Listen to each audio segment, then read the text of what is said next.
So now, guys, I'll tell you a little story. I speak New Zealand English, right? So here's how start conversations in New Zealand. Hey bro, which to transliterate to standard universal English would be hey bro. Notice the difference in vowel enunciation. I'll switch back to New Zealand English. Hey bro.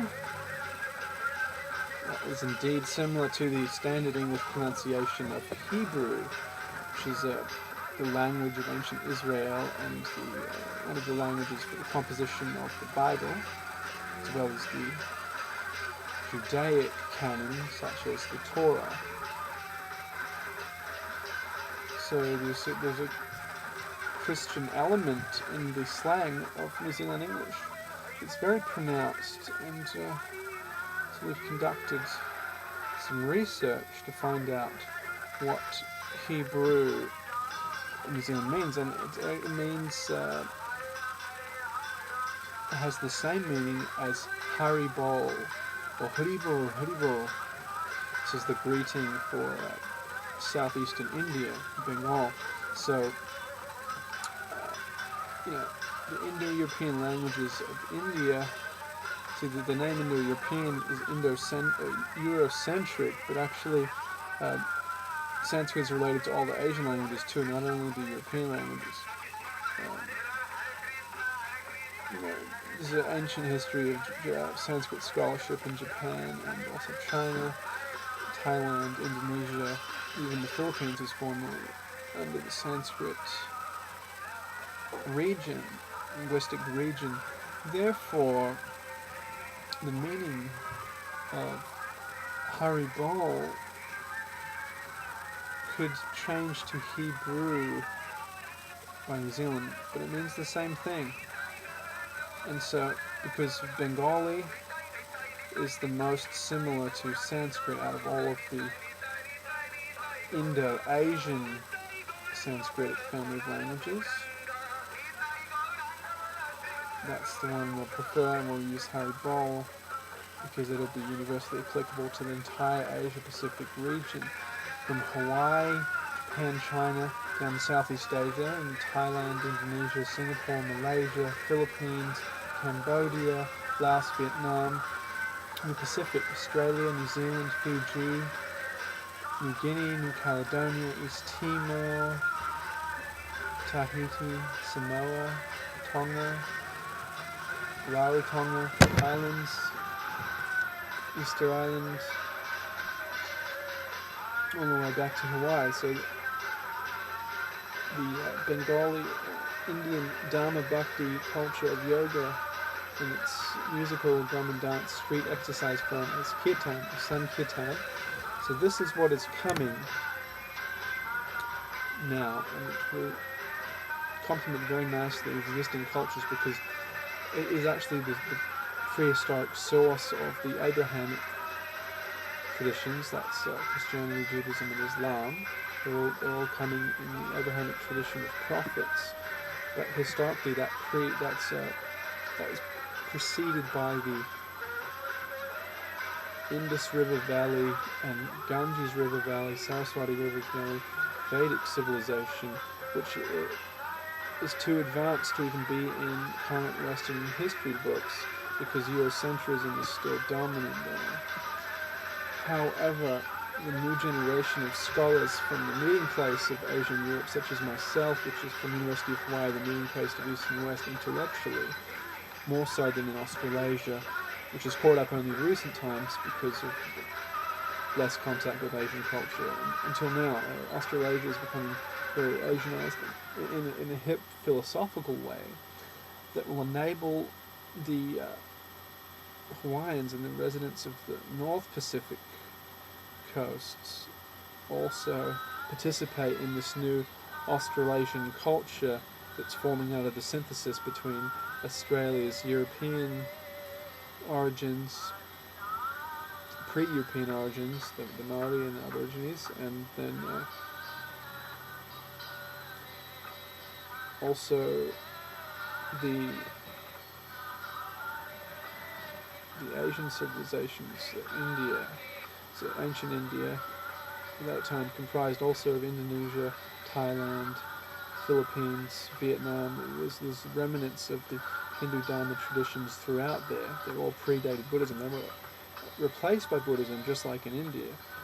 People look at these regions separately historically, but historically they were one. There was one cultural linguistic area throughout the whole area. And so what we're going to do is look at really unpacking the cultural origins of practices for this region and finding the commonality of that with the European and the Polynesian and the Asian and basically every people of the world. I'm going to focus on that region because that's my specialty due to my experience thus far, my training. It's been of that nature after studying the classical European things, of course. So one problem that keeps coming up in academia is this repetition of an alien invasion theory, the idea that there's an alien race. And this is actually incorrect. We've researched and discovered that Aryan is a religious word that means enlightened person. It's not a racial thing, but applies to any person who practices the Dharma. And so, when a society of Dharma practitioners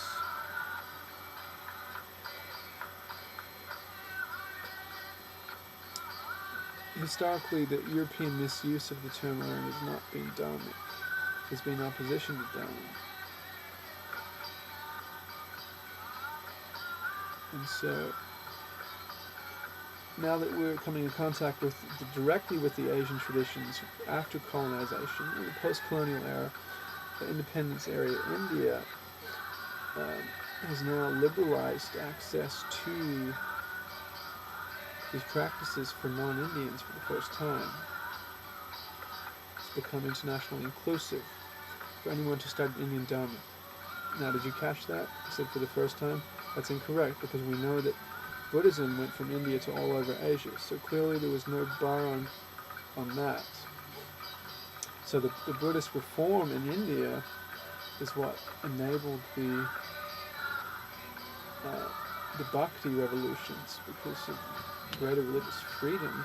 So the religion's doctrines themselves would have reflected freedom. And it's by this that, let me take a moment there and instead share with you some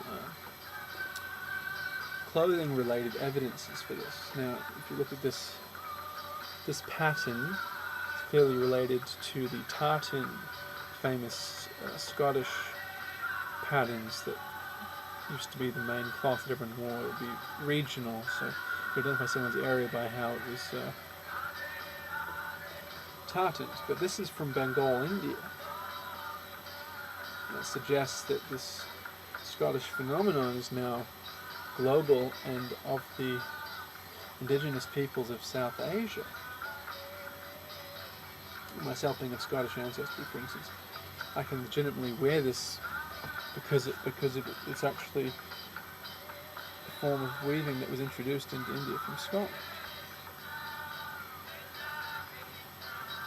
But this is the Indian version of it. So now we've got outsourcing and cultural fusion is what that means. This is European-Asian cultural fusion that's been going on for several centuries. And here in Hawaii, we're well equipped to witness that. University of Hawaii is on the leading edge in examining that fusion and the synthesis and the results. It's a cultural potpourri, pure delectability. And I intend to devote my academic career to chronicling the greatness of this synthetic fusion, which is why I've founded an organization called BalaRadio. My name, Balaram, and Kirtan is the Dharma yoga tradition of drumming and dancing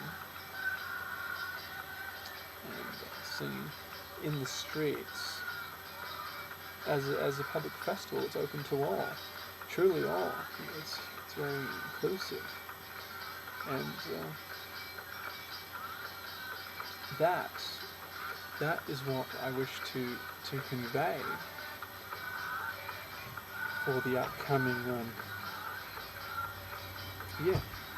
Gaur Premanandi Hari Hari Bol.